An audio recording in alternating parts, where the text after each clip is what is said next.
Mainit na balita. Nakakainit. Nakakainit ho ng ulo. Yung mga sagot nito ni Aling Claire. Oo, sobrang nakakainit ng ulo, mga kababae. Ilang beses na nating napatunayan, ha? Ilang beses na nating napatunayan na sobrang sablay ni Aling Claire. Ito, meron na naman siyang sobrang sablay. Hindi ko alam, ha? May sabwatan ba sa media at ng Malacanang para siraan si VP Sara Duterte? Meron ba sa tingin ninyo? Hindi, ako nagtatanong lang ako, ha? Ito na nga, grabe ho. Alam nyo mga kababayan, umiinit ng umiinit ang awayan po, ang sagutan po ni VP Sara Duterte at itong tagapagsalita ni Marcos. Ito pong spokesperson ni Marcos na si Aling Claire. Yung taga-kanto, si Aling Claire. Abay, nainit ho ang talagang sagutan nila. Pero sa totoo lang, ang nakakainit, nakakainit ho ng ulo. Yung mga sagot nito ni Aling Claire. Oo, sobrang nakakainit ng ulo. Kaya nga ngayon, bago tayo magsimula, uminom muna kayo ng mga gamot ninyo na anti-high blood, O yung mga maintenance ninyo, inumin nyo na muna. Ako nga, gusto ko nang magpatingin. Kasi sa araw-araw kong napapanood si Aling Claire, feeling ko nagkakaroon ako ng high blood. Kailangan ko na ata ng maintenance. Kasi grabe yung mga kababayan, talagang parang, alam mo yun, parang ganun Alam mo, kaya nga yung reaction ni VP Sara Duterte, ganun na lang parang, ganun, parang ganun. Kung pwede ko lang lagyan yun ng salita yung paghinga ni VP Sara Duterte. Abogado ka pa man din. Di ba ang ganun? Di ba? Kasi mga kababae, ilang beses na nating napatunayan, Ilang beses na nating napatunayan na sobrang sablay ni Aling Claire. Di ba? Eto, meron na naman siyang sobrang sablay. Hindi ko alam, Kaya nga ang titulo ng ating, ngayon, may sabwatan ba sa media at ng Malacanang para siraan si VP Sara Duterte? Meron ba sa tingin ninyo? Hindi, ako nagtatanong lang ako, May sabwatan po ba sa media at ang Malacanang para siraan si Vice President, soon to be President Sara Duterte? Ano sa tingin ninyo? Ako kasi parang akong merong nakikitang tila sabwatan. Halimbawa na nga lang yung nilabas ng GMA, ABS-CBN, Manila Standard. Actually, yung Philippine Star naglabas din kaya lang ang bilis na delete. Ang bilis na delete. In-announce nila na kesyo tinanggihan daw ng Australia yung kahilingan ng kampo ni Pangulong Duterte na doon i-release o doon na parang mag-house arrest o basta nandun sa Australia, doon dalhin yung interim release ni Pangulong Duterte. Sabay-sabay ho sila naglabasan yan, Talagang sabay-sabay ho sila naglabasan. Tapos, ang kakataka mo, mismong si VP Sara Duterte, nakakaalam kasi siya nagko-coordinate ng mga abogado doon sa ICC. Sabi doon, paano kami tatanggihan? Hindi nga namin na pinadalan application. Wakakala nyo, nagbibiro ko. Yun talagang sabi. Hindi tayo nagpapadala ng application doon. Bakit tayo tatanggihan? Yun yung nakakapagtaka doon. Tapos nga, ang sinasabi doon, kesyo daw kasi, nagpunta si VP Sara Duterte doon. At gustong makipag-meet doon sa Prime Minister nila, ngunit hindi daw binigyan ng pagkakataon. Ang paliwanag po ni VP Sara Duterte doon, matagal na silang nagkita nung Prime Minister nung nagpunta sa Pilipinas, yung taga-Australia. Kaya nung nandun siya, nais niya mag-courtesy call. Kasi bilang Vice President at bilang para bagang yun ay courtesy, ika nga. Ibig sabihin, kailangan mo talaga yung kung ikaw ay isang mataas na posisyon sa gobyerno. Dapat, pag pupunta ka sa bansang ito, lalo na kung ang posisyon mo ay second to the highest, in our country, which is the Vice President, magsasabi ka parang, ma'am, ano po ako, para bagang alam mo umiihi ka. Anong umiihi ba, Natbay? Hindi, di ba? Tayo nga, pag umiihi tayo, tabi-tabi po, sa nuno sa punso. Ganun nga tayong, kaugalian nating mga Pilipino eh. Kahit nuno sa punso, nagkikertisi pa tayo eh. Wiwiwi ka na lang, tabi po, nuno sa punso, ganon, di ba? Okay, how much more po ito? Vice President natin ito, tapos, syempre, magkikertisi call siya. Para bagang, ma'am, nandito po ako sa inyong bansa. Salamat po sa mga kapulisan na tumulong sa aming rally, nag-assist po sa amin. Maraming courtesy call ang tawag doon. Sabi nung iba, tinanggihan daw si VP Sara Duterte kasi nga daw dahil dun sa ICC. Nag-conclude kagad sila even without talking to the Prime Minister of Australia. Ganun tayo katarantado eh. Ganun tayo katarantado na para bagang lagi natin pinangungunahan ng ibang bansa. Alam nyo, kung tayo namumulitika, ang ibang bansa hindi po mahilig sa politika. So wag kagad natin politikahin yung mga ganyang klaseng akto. Siyempre, mga kababayan, biglaan lang naman po yung schedule ni Mama VP Sara Duterte sa Australia. Pero siyempre, para ho courtesya, magbibigay siya ng mensahe doon sa Prime Minister na pupunta po ako dito, dadaan lang po ako dito. Ang problema, maybe the Prime Minister has her own schedule na, di ba? Baka meron na siyang schedule na, at yun naman na sinabi ni VP Sara Duterte. Nandun lang siya not to talk about ICC, not to talk about anything. Kasi nga, di nyo napansin, paulit-ulit na sinasabi ni VP Sara Duterte. With regards to the ICC, you ask the lawyer. Kasi yung lawyer, parang pinagbawalan magsalita yung family members. Which is, I understand. Kasi nga, alam mo naman ng mga puti, alam mo naman yung mga ganyan, di ba? Pag sinabi mong strictly lawyer lang ang pwedeng magsalita, hindi na pwedeng magsalita yung iba. Sa Pilipinas lang naman yung may bulong ang nagaganap eh. Pag sinabi sa'yo, wag mo sasabihin yan sa kaibigan mo ha. Puta, kinabukasan, nakipag-inuman din sa kaibigan. Alam mo ba, sabi niya, putang nasabi sa'yo, ganito ka daw. Pero huwag mo sasabihin ha, na sinabi ko sa'yo ha. Tayo na naman mahilig sa ganun eh. Sa ibang bansa may honor sila pag sinabing huwag kayo magsasalita, hindi magsasalita. Tayo lang naman yung sa politika natin na kumuha ng spokesperson doon sa tawag dito, doon sa impeachment ni VP Sara. Di ba kumuha yung mga congressman, yung puting buhok na abogado? Yung prosecutor, kumuha sila ng spokesperson para tagapagsalita nila sa impeachment. Pero yung mga congressman naman nila, yung mga prosecutor naman nila, kanya-kanya pa rin ang daldalan. Ayan yung mga ganyan, only in the Philippines yan. Yung andadaldal na mga politiko, only in the Philippines.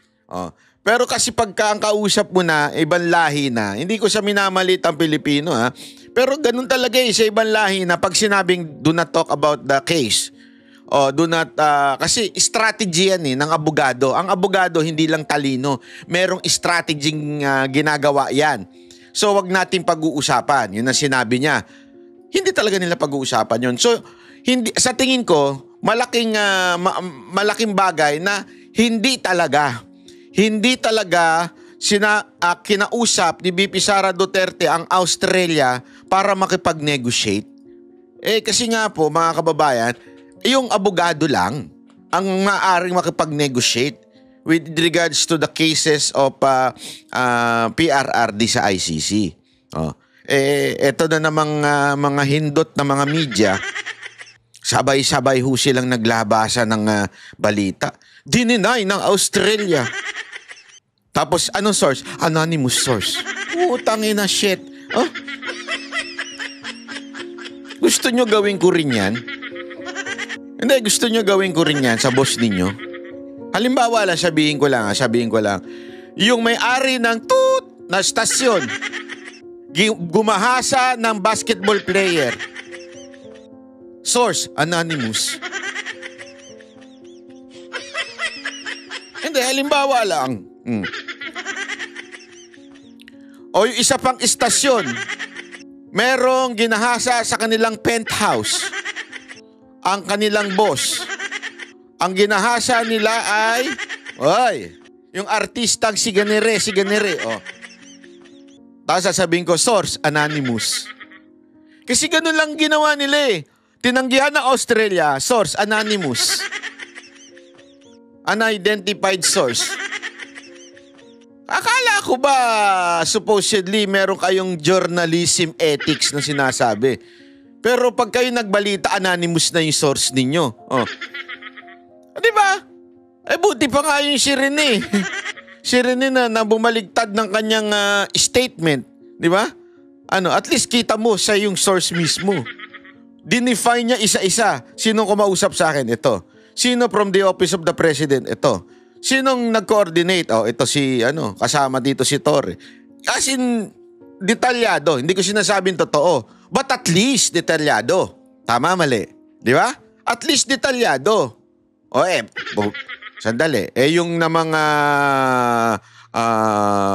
balita na tinanggihan ng Australia.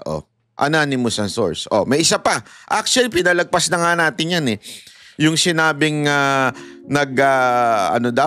humingi daw ng political asylum si Pangulong Duterte sa China. Saan nila nakuha? Anonymous source. Tapos biglang tinanggi ng China. Di ba? Tapos sasabihin ninyo, vlogger lang ang nagpapakalat ng fake news. Gago! Oo, natuniwala ako. May ibang mga vlogger na nagpapakalat ng fake news. Ang marami dyan, lalo na mga tanso. Puro fake news yung mga yan eh. Mga pinklawan tsaka yung mga terrorist vlogger. Mga puro fake news yung mga yan. Pero ngunit natapot subalit, wag natin sabihin na mga media hindi. Ang daming media dyan, nagpapakalat ng fake news, sasabihin lang nila anonymous source.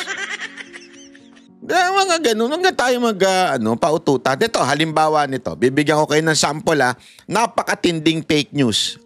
Ito, o yung tagapagsalita, o yung opisyal na tagapagsalita dyan sa Malacanang. Pakinggan natin Ano raw kaya ang amoy ng lider na hindi nagmamahal sa bayan? Yan ang parinig ng palasyo kay VP Sara Duterte na inaakusang maka-China raw.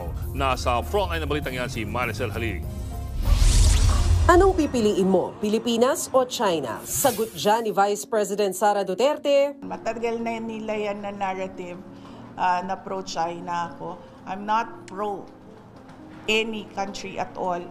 Ang sinasabi ko lagi, we need to develop, we need to maintain, and we need to level up our relations with all countries. Hindi lang sa China. May maanghang na banat dyan ng palasyo. Tignan mo kung paano nila tinwista. Hindi daw, sabi ni VP Sara Duterte, hindi daw siya pro-China or any countries at all. Ito ang twist nila. Sabi nga po ni Dr. Jose Rizal, ang hindi marunong magmahal sa sariling wika. Dinamay mo pa yung bayani ko. Nananahimik na, dinamay mo pa. Napakawalang nga mo din no?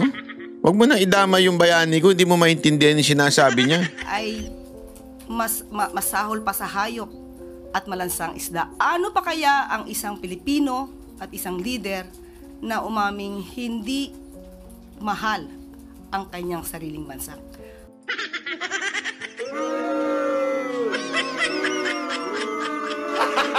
Gago! Alin doon sa statement ni VP Sara Duterte na sinabi niyang hindi niya mahal ang bansa niya?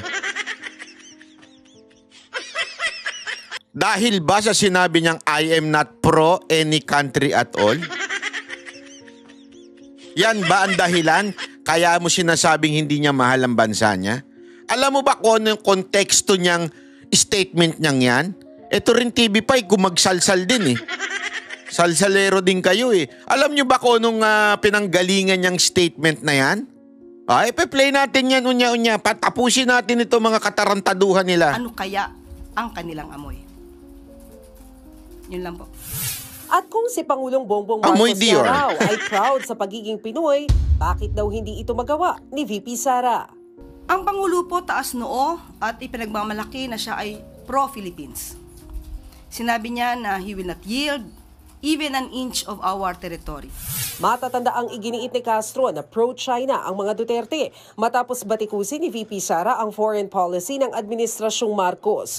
Hindi naman din sikreto ang pagiging malapit sa China ng administrasyon ni dating Pangulong Rodrigo Duterte. Pero giit ng bise, walang dapat kampihang bansa ang Pilipinas. You stand on your own and face China with regard to your issues in the West Philippine Sea. You don't lean towards another superpower and say na, oh, please help me because he is bullying me. Ano yun? We have our Filipino pride. Pero kung totoong wala raw kinakampihan ng mga Duterte, bakit laging tikom daw si VP Sara sa usapin ng West Philippine Sea? Sa pahayag ni House Deputy Majority Leader Alam mo kung bakit tikom? Alam mo? Ortega, alam mo kung bakit? Bumalik ka sa konstitusyon natin. Bumalik ka dun. Mambabatas ka, hindi ka marunong magbasa ng konstitusyon? Pinaiinit mo yung ulo ko aga-aga? Kasi po, nakasulat sa konstitusyon natin, only the president,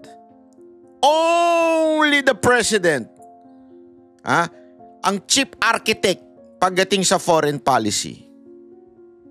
Alam mo kung bakit nilagay doon? You know the heart of that law? That particular law? Because napaka-sensitive ng foreign policy or foreign relation. Ibig sabihin, pagdating sa relasyon natin sa ibang bansa, napaka-sensitibong bagay niyan. Kailangan napaka-ingat natin. Bilang opisyal ng gobyerno, dapat napaka-ingat natin magbitaw. Especially if you are part of the executive branch. Bakit kanyo? Kasi nga po, it can create wars, it can create conflict, economic conflict, it can create problems. That's why inilagay sa ating konstitusyon, the chief architect of foreign policy is the president only. President only. Meaning, with your indulgence, ang ibig sabihin po nun, huwag ka nang dumaldal dahil magkikreate ka lang ng confusion sa statement ng presidente. Huwag ka nang magsalita. Kayo lang naman ang sausaw ng sausaw. Tas gusto ninyo, yung hindi sumasawsaw ay sumawsaw.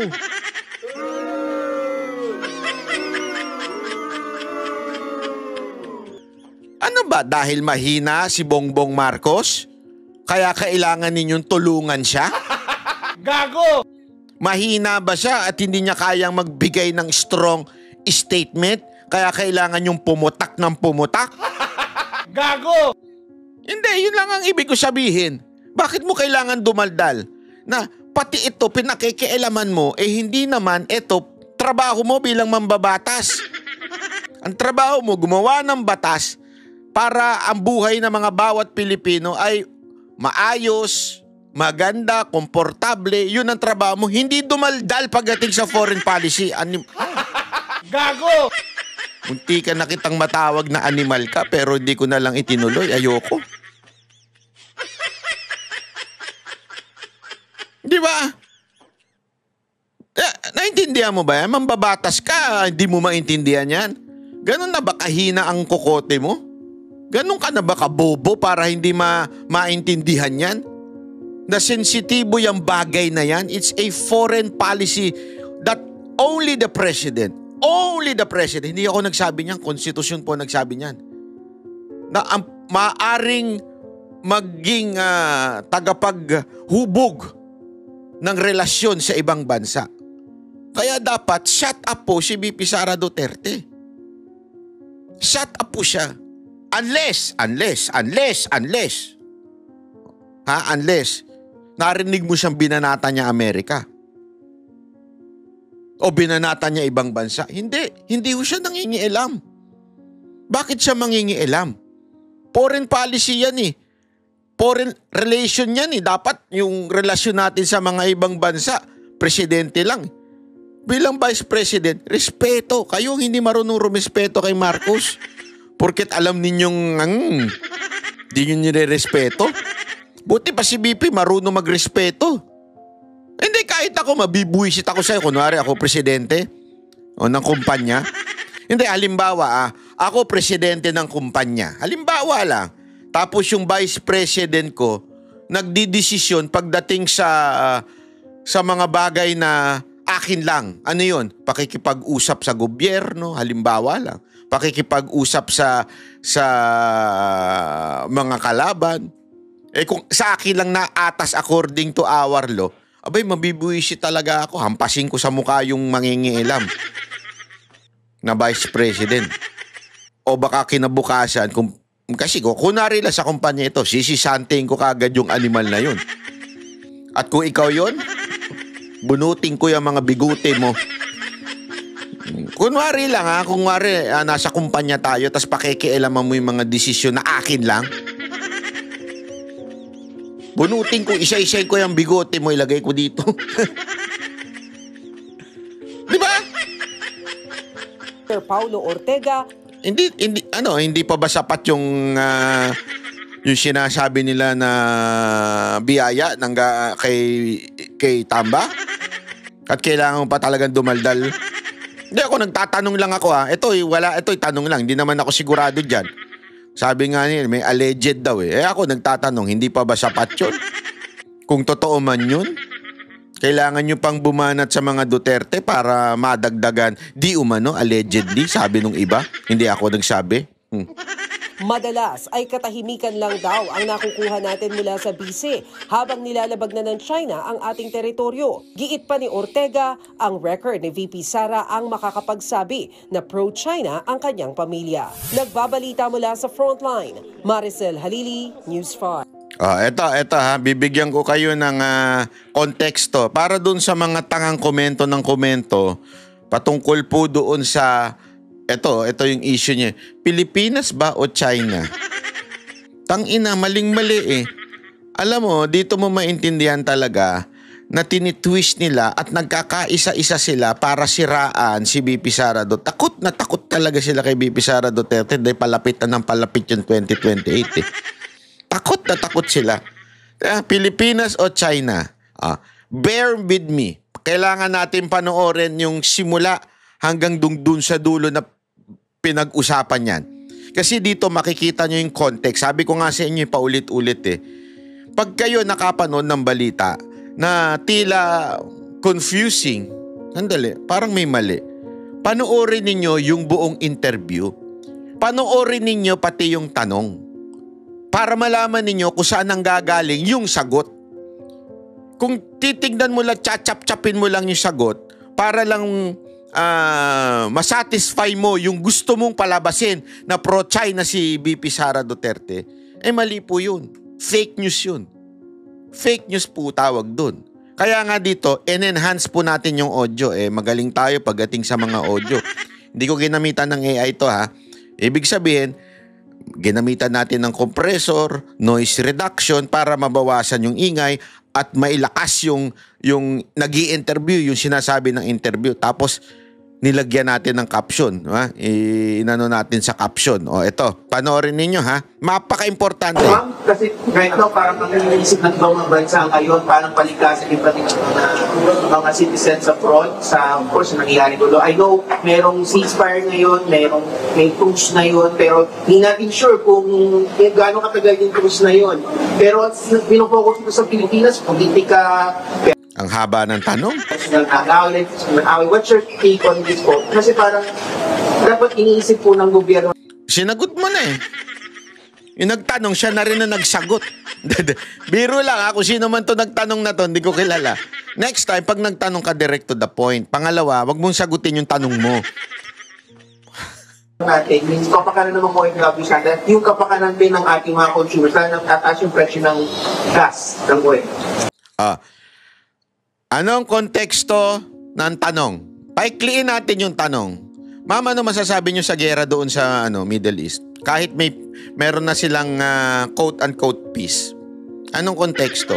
Anong gusto nyo mangyari? Ano sa tingin ninyo? Paano mga OFW? Yun ang tanong. Ganun lang kasimple. Medyo mahaba-haba kasi yung tanong niya. Okay? Anong sa tingin nyo dapat gawin ng gobyerno sa mga OFW dahil naipit sila sa gera kahit na may ceasefire? Ito sagot. Ano ang konteksto? Paikliin natin. Gera sa Middle East. Yan ang pinag-uusapan. Yan ang tanong. Anong gagawin ni VP Sara Duterte sa mga OFW? Totoo yan, no? Kaya doon sa aking mensahe kanina, kung nakita nyo sa aking speech, ay sinabi ko na unahin natin ang bayan. Huwag yung pansariling interes.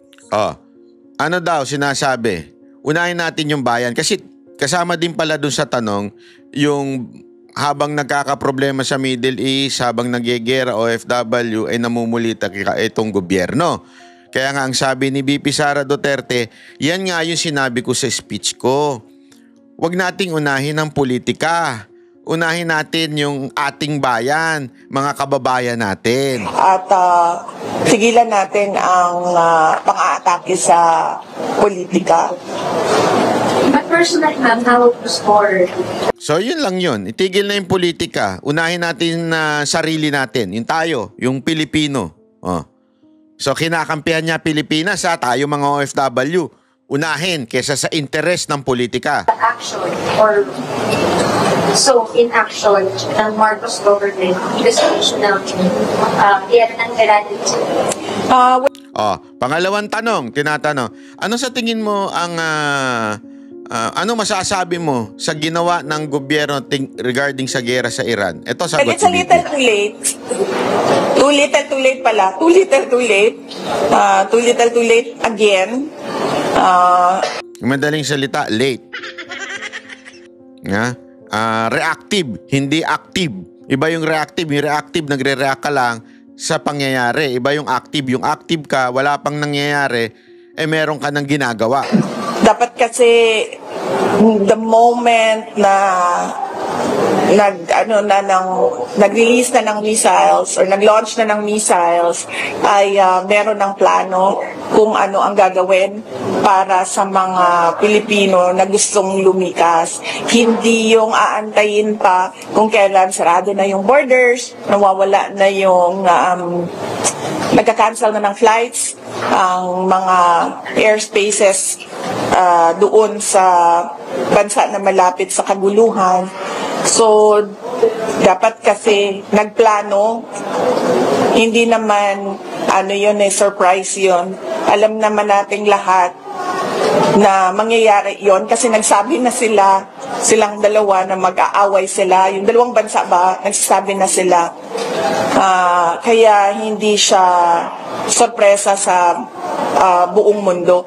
Saka yung pagtaas ng presyo ng krudo, hindi din nakakagulat yon sa ganun na pangyayari. Una, sinasabi ni VP Sara Duterte, matagal na yan eh. As a matter of fact, that is true. If you would study Iran and Israel, actually, kasi po yan ang ating isa sa mga inaaral ngayon, yung the significance of and the biblical perspective of war in Iran and Israel.